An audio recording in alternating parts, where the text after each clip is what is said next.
उद्धव ठाकरे यांच्या वाढदिवसानिमित्तानं दादरमध्ये बॅनरबाजी करण्यात आलेली आहे।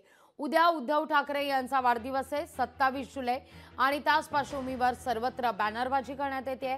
बॅनरवर उद्धव ठाकरेंचा भावी मुख्यमंत्री असा उल्लेख करण्यात आलेला आहे। ठाकरेंचा भावी मुख्यमंत्री उल्लेख केल्यानं राजकीय चर्चेला उधाण आलेलं आहे। या सगळ्याचा आढावा घेतला आमचे प्रतिनिधी स्वप्नील जाधव यांनी।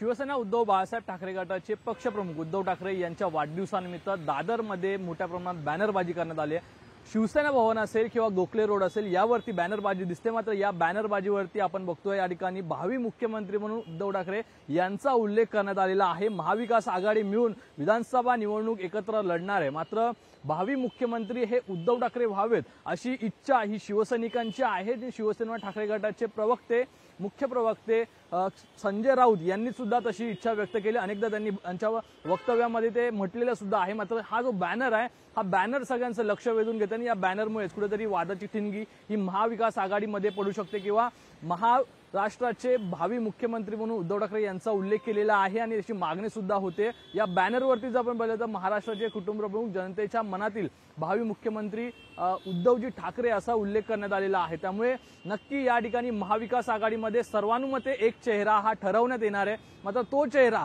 हा उद्धव ठाकरे असतील का, नंतर उद्धव ठाकरे यांच्या चेहऱ्यासाठी शिवसैनिकांकडून मोठ्या प्रमाणात मागणी सुद्धा होताना पाहायला मिळाली। मात्र विधानसभा निवडणुकीच्या दृष्टीने या बॅनरची चर्चा मोठ्या प्रमाणात रंगताना पाहायला मिळते। कॅमेरा पर्सन रोहित कांबळेसह स्वप्नील जाधव, लोकशाही मराठी, मुंबई।